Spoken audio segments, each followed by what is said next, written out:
Welcome everybody. In this class we will be learning about measure of dispersion. Now foremost you need to understand this particular term, dispersion. Now what exactly is it trying to tell us? It is trying to actually measure the spread of the data. And when you use the term measure of dispersion, it means that you are trying to get a value for the spread.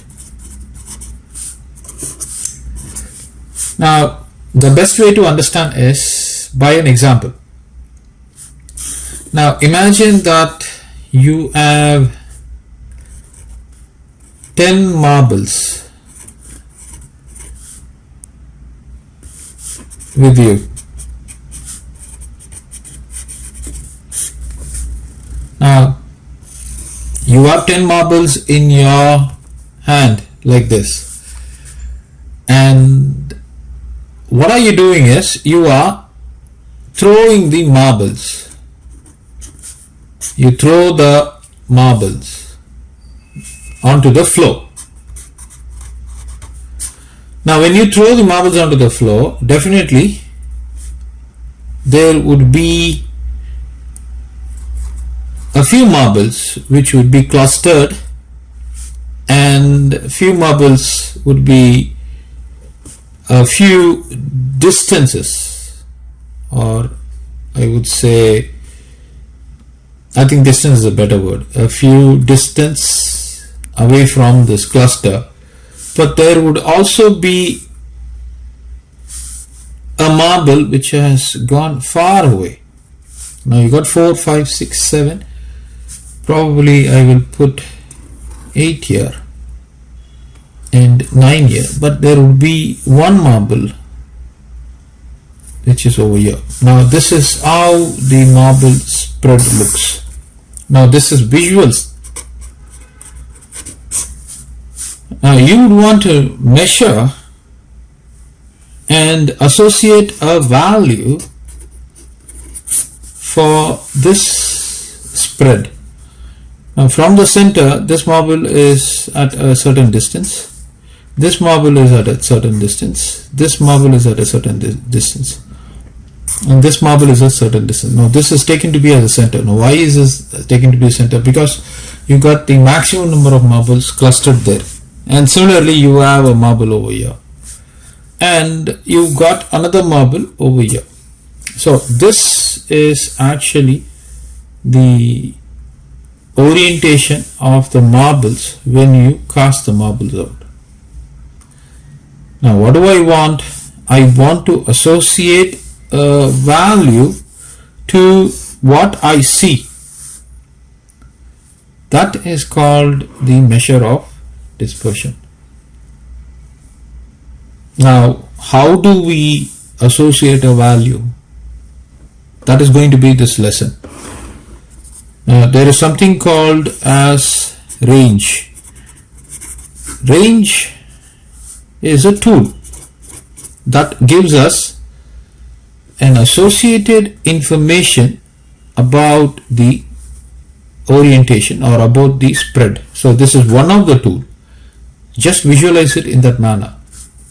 And the next comes IQR. IQR stands for interquartile range. I will explain to you. Number 3 is called as the variance. Number 4 is the standard deviation.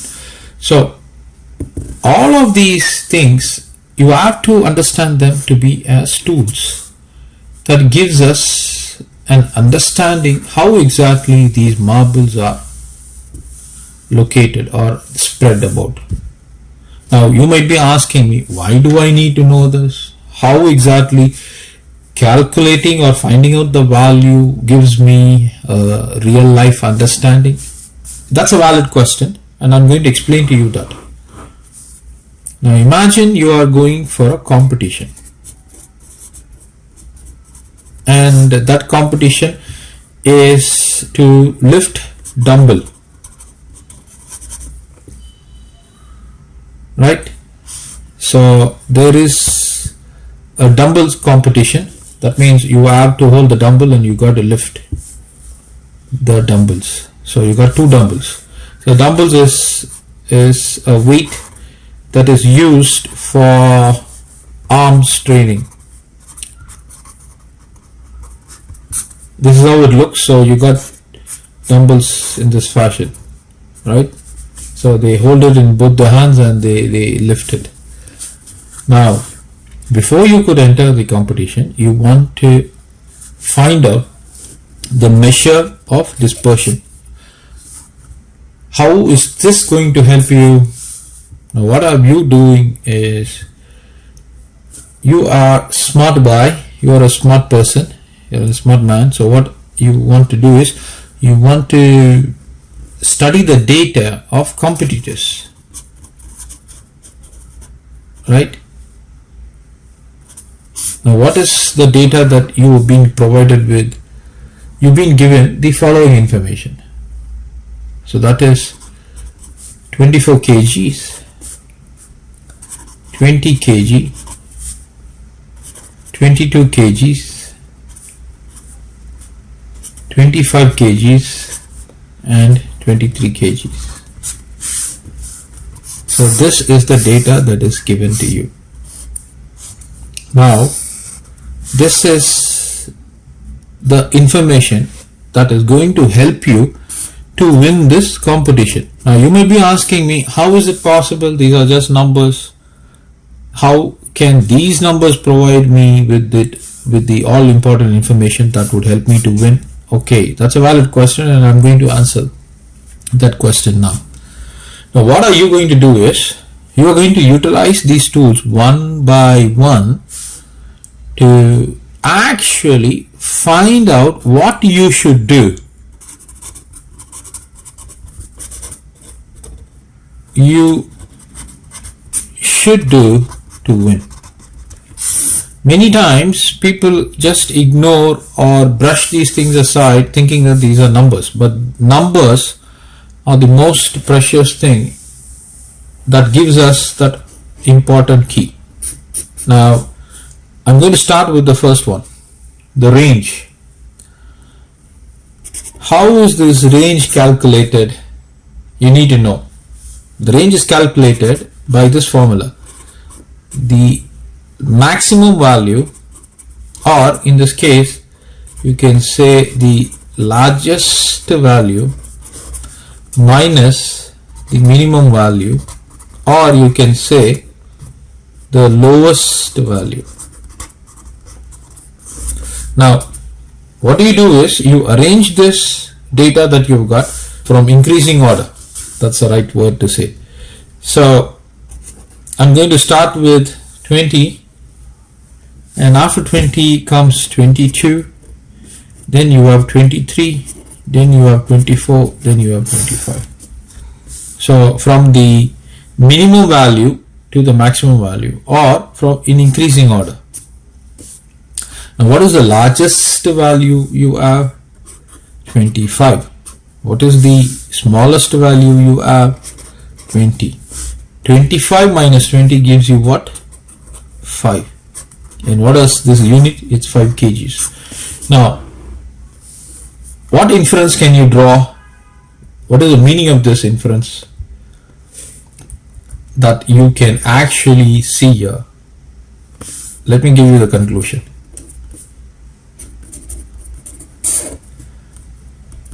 The meaning is, the difference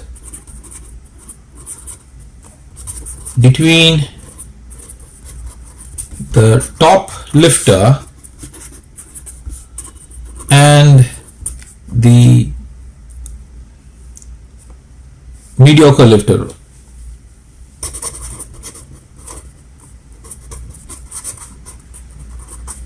is 5 kgs. That's the understanding. So what you can actually do from this information? Now you can very well say that the mediocre lifter who is present here can actually beat the top lifter if only the mediocre lifter is able to increase his lifts by 6 kg, or I would say by 5 kgs plus. This would be more encouraging. So if the person is able to train consistently and increase his lift by 5 and above, then automatically this mediocre person or this person who is ending up below the table can gravitate to move up to be the winner. And how is this going to help you? Now you know that your chances of winning the first, the second, the third, at least ending up in a medal tally, would be to increment your lift to be around 5 kgs. You don't have to be a winner, but if you can hit from the mediocre, if you can increase your lift, suppose you are a mediocre lifter, imagine that the person is a mediocre lifter. If the person can at least lift around this, definitely the person will be a medal winner. The person will be able to win a medal. Now this is the first step that would help you to unlock the first key, or I would say the first lock. So now you have an idea. What is an idea? If you are around this lift, you have to train consistently and you have to hit this 5 kg mark additionally to be featured among the medal winner. So that is the first information. Okay, now I have just mentioned to you about IQR. Now how exactly this IQR is going to help you? Now the next comes IQR. Now we've been given this data 20, 22, 23, 24 and 25. Now foremost what I'm going to do is I would be finding out the median. Now you strike this off, strike this, strike this, strike this, and you are ending up with 23. Now draw a line. So this line divides the data into two parts. So just write down the median value 23. Now go to the first part and find out the median.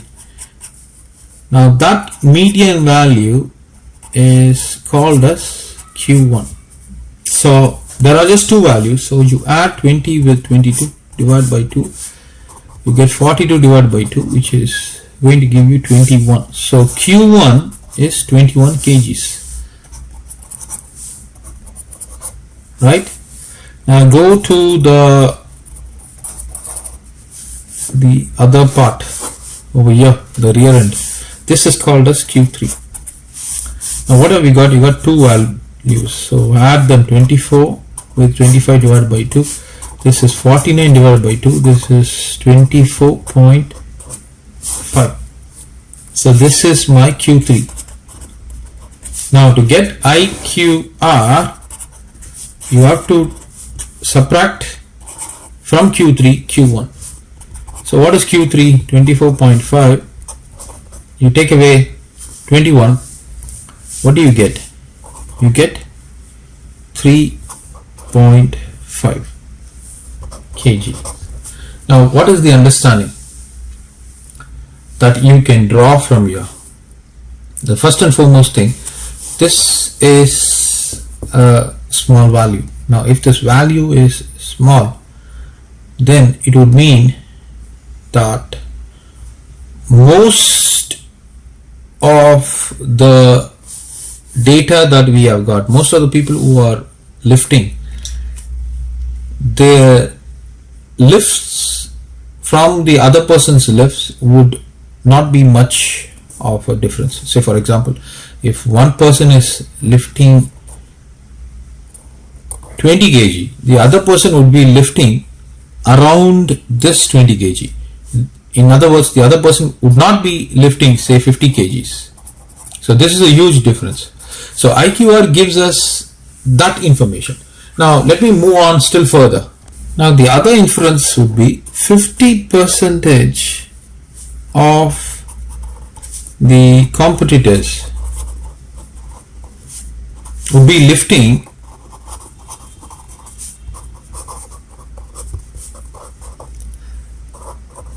between, that's the best word, 21 to 24.5. This is the most important inference that you have got. So that will mean now you know what you should do to come out of this 50%. So to outbeat the 50%, you will have to go beyond this 24.5.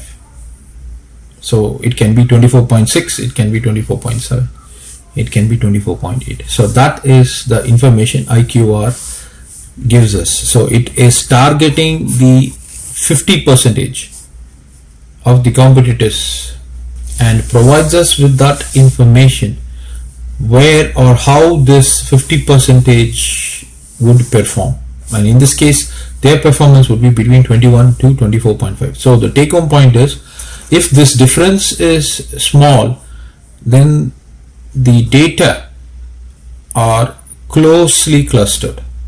But if this difference is large, say if this difference gives us 13.5 or 17.5, then there is a huge disparity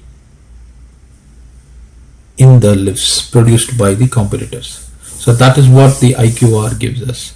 Now, having given you that IQR, let me go on and tell you about the variance. Now, this is a very important concept. Most of the time people get confused between variance and standard deviation. Now, what exactly is variance? The term variance itself tells us that there is a variation among the data points. That is the understanding that you should draw here. Now let me write down the data. I got 20, 22, 23, 24, 25. Now to calculate variance, now the next question, or I would say the question that one has to ask is, why do we need to calculate variance? Simple. I want to know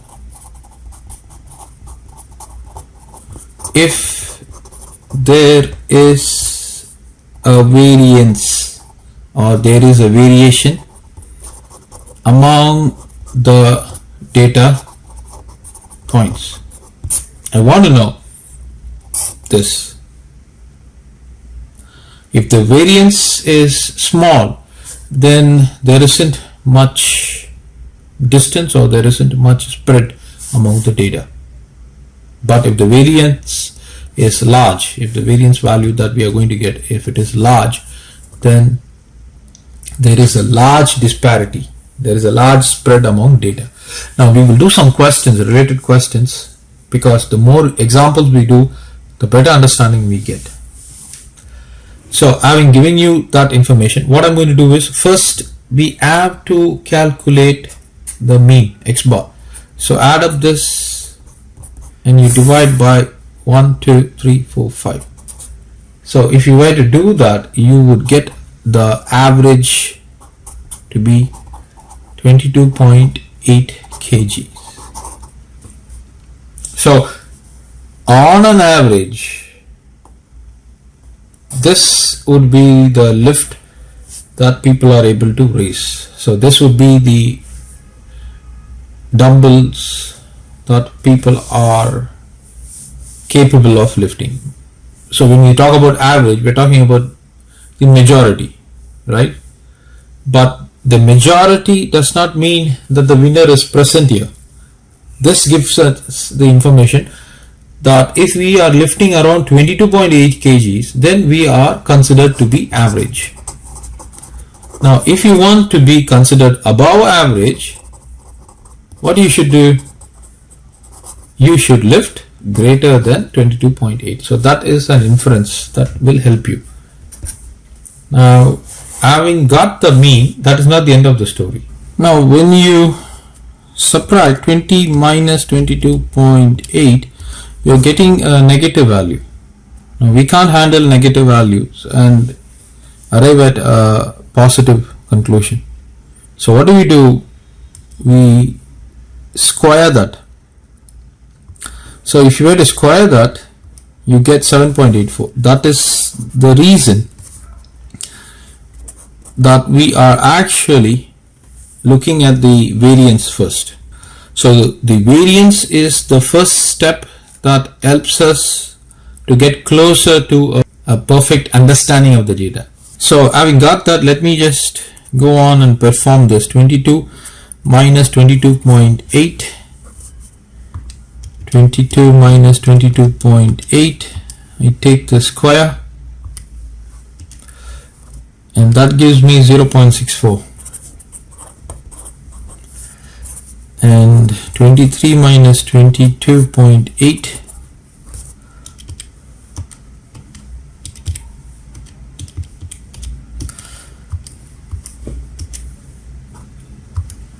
so that gives me 0.04. 24 minus 22.8,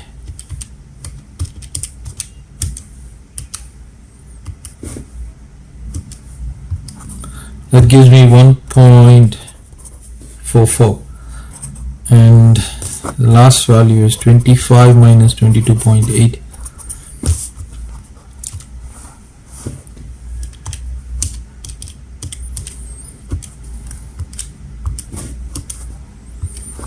$4.84. Now what you need to do is you need to add up all these things. Now this is going to give us the variance. Add up all this, 7.84. So I'll start with 4.84 plus 1.44 plus 0.04 plus 0.64 plus 7.84, and that is 14.8 divided by how many observations we got? 1, 2, 3, 4, 5. 2.96. So that means the lifts performed by the competitors definitely have a variation, and this variation is given by the variance value of 2.96. So that is the only understanding that we are getting. So be prepared that people who are performing would differ by this value, but that is where it stops. It does not give us anything much more than that. And 2.96 tells us that the difference in performance is not very large. So that is also gives the competitor a sense of solace, a hope. Now, having given you this value, let me move on a step further in obtaining standard deviation. Now, standard deviation is nothing but square root of the variance.